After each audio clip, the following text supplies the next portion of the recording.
네, 오늘은 사무엘상 6장 1절에서 9절까지 말씀인데요.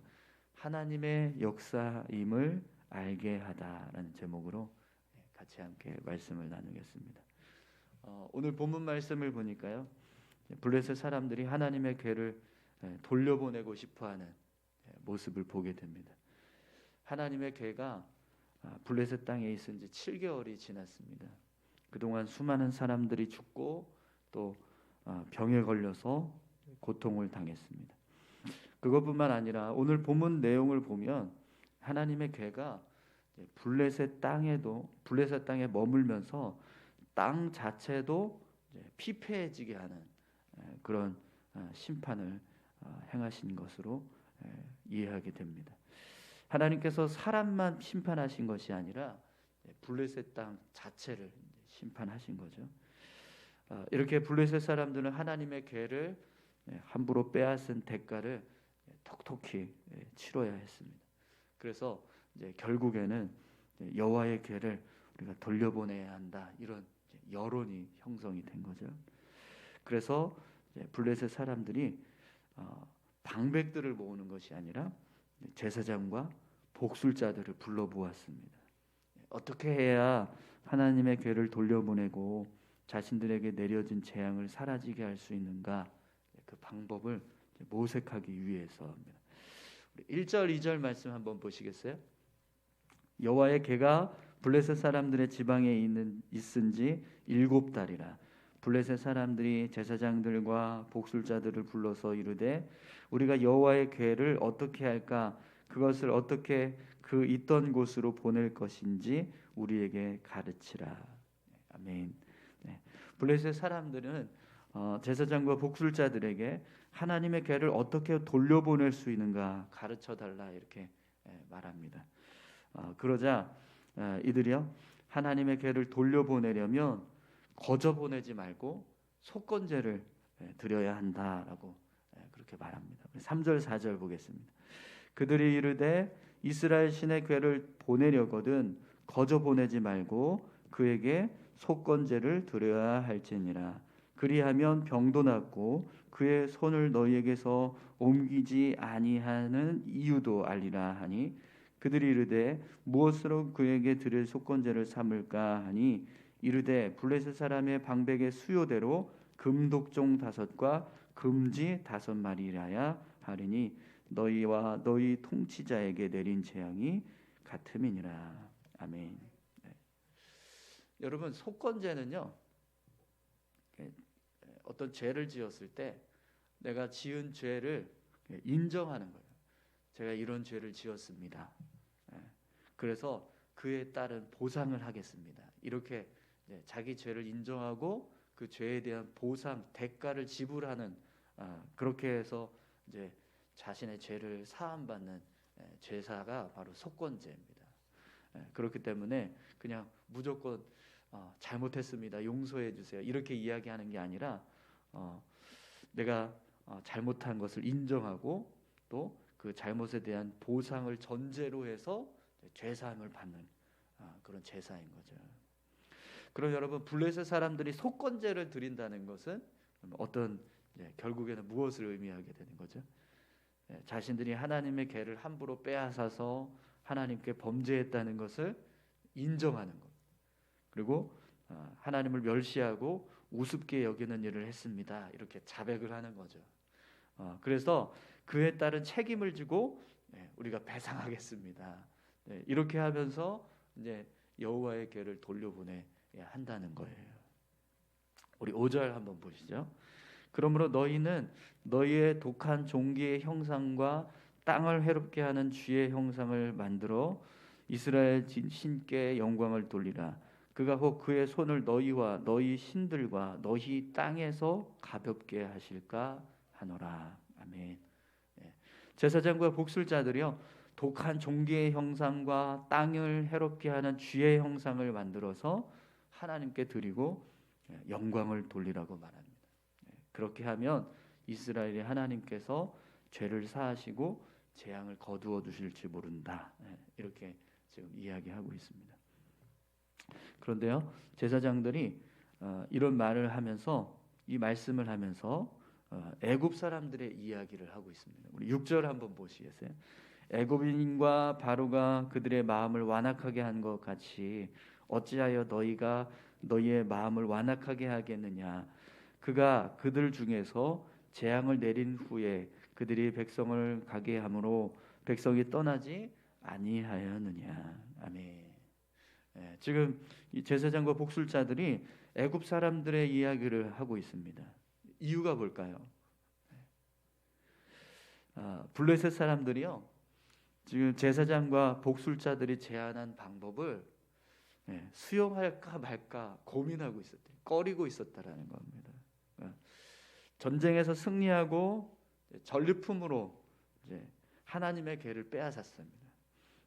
그렇기 때문에 이스라엘 신에 의해서 자신들이 이렇게 고난을 당하고 재앙을 겪고 있다라고 하는 것을 인정하는 것이 자존심 상하는 일인 거죠.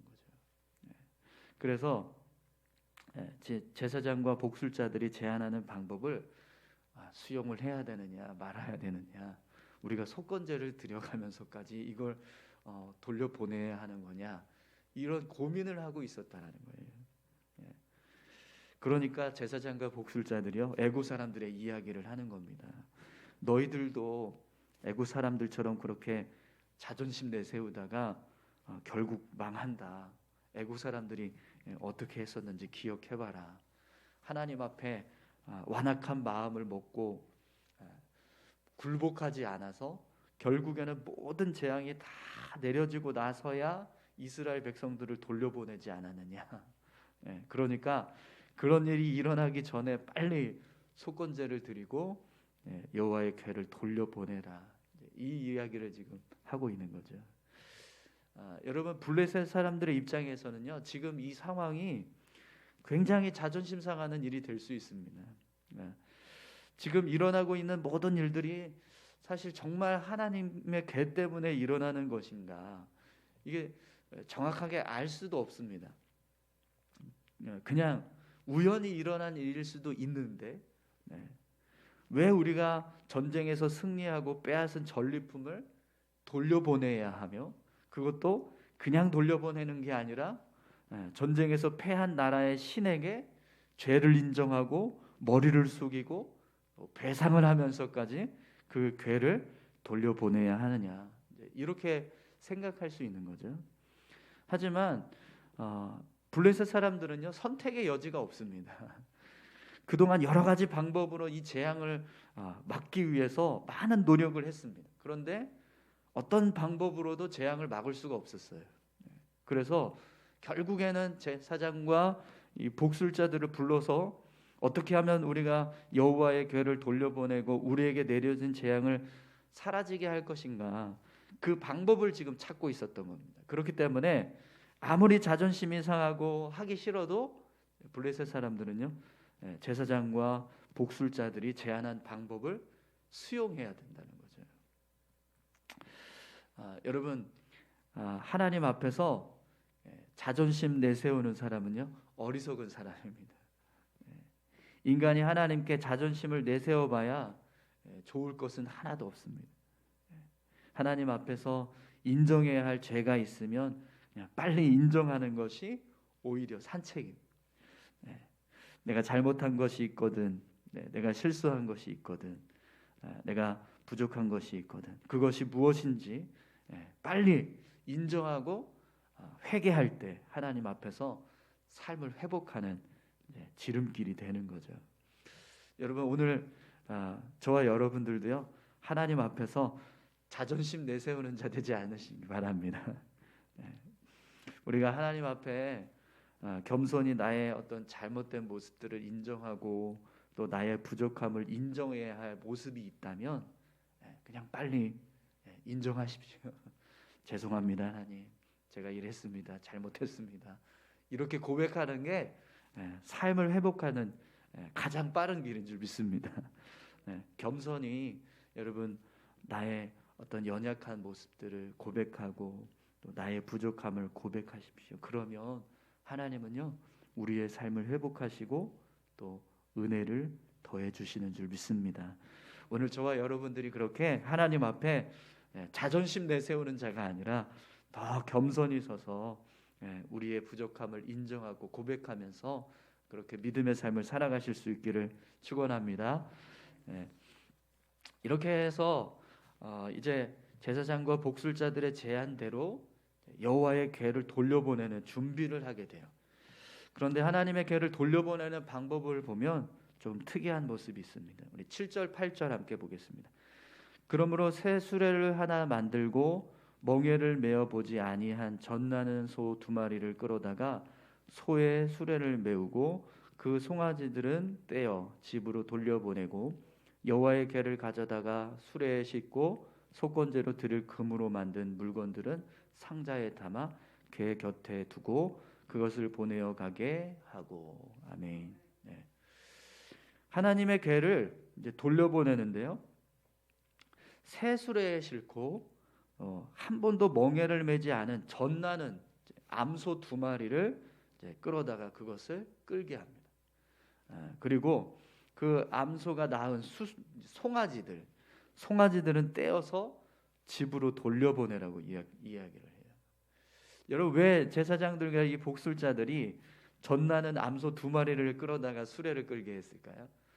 그리고 또 송아지들은 떼어서 집으로 돌려보내라고 하는 이유가 뭘까요? 송아지가 있는 어미 소는요, 자연스럽게 그 발걸음을 어디로 옮기게 될까요? 새끼가 있는 곳으로 발걸음을 옮기게 되겠죠. 그러니까 송아지가 있는 곳을 향해서 가게 된다는 거예요. 아무리 어떤 목적지가 있어도 어미소들은요, 그 목적지를 향해서 가는 게 아니라 새끼를 먼저 생각하기 때문에 송아지가 있는 곳으로 수레를 끌게 된다는 거예요. 그래서 일부러 그런 소를 선택했다는 겁니다. 또 오늘 본문을 보면 5 이제 금독종 형상과 또 금지 형상을 여호와의 궤에 함께 수레에 싣고 수레를 사람이 없이 그냥 소 스스로 끌게 했어요. 사람이 끌어도 송아지가 있는 쪽으로 갈 텐데 소들이 스스로 수레를 끌고 이스라엘 땅으로 가는 것은요, 불가능한 일입니다. 그래서 제사장과 복술자들이요, 이렇게 말합니다. 9절을 보십시오. 보고 있다가 만일 궤가 그 본 지역 길로 올라가서 베세메스로 가면 이 큰 재앙은 그가 우리에게 내린 것이요, 그렇지 아니하면 우리를 친 것이 그의 손이 아니요 우연히 당한 것인 줄 알리라 하니라. 아멘. 소가, 이 암소들이 본능을 어기고 스스로 이스라엘 땅으로 수레를 끌고 가게 되면 이것은 명백한 하나님의 심판이다, 이걸 알게 된다는 겁니다. 여러분, 블레셋 사람들에게는요, 이 방법이 지금 일어나고 있는 모든 재앙의 원인을 알 수 있는 가장 확실한 방법이 될 거예요. 그런데 여러분, 이것을 통해서 블레셋 사람들은 더 분명하게 이스라엘의 하나님이 얼마나 강하고 능하신 분이신가, 그걸 확신하게 됩니다. 그걸 알게 되는 거죠. 하나님의 능력으로 자연의 순리를 어기고 암소가 새끼가 있는 쪽으로 수레를 끄는 게 아니라 이스라엘 땅으로 스스로 수레를 끌고 올라가는 그 모습을 통해서 하나님의 능력이 이 모든 일들을 주관하고 계신다는 것을 블레셋 사람들이 보게 되는 겁니다. 여러분, 하나님의 능력은요, 모든 자연의 순리들을 뛰어넘는 능력입니다.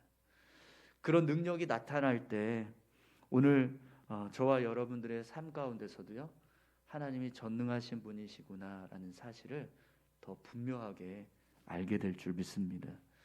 오늘 우리의 삶에 하나님의 능력이 나타나서 그렇게 우리가 더 확실하게 하나님의 전능하심, 하나님의 능력을 경험하고 하나님이 이 세상을 창조하시고 주관하고 계시는 분이라는 사실을 더 깊이 깨닫게 된 그런 귀한 은혜가 우리의 삶 가운데 있기를 소망합니다.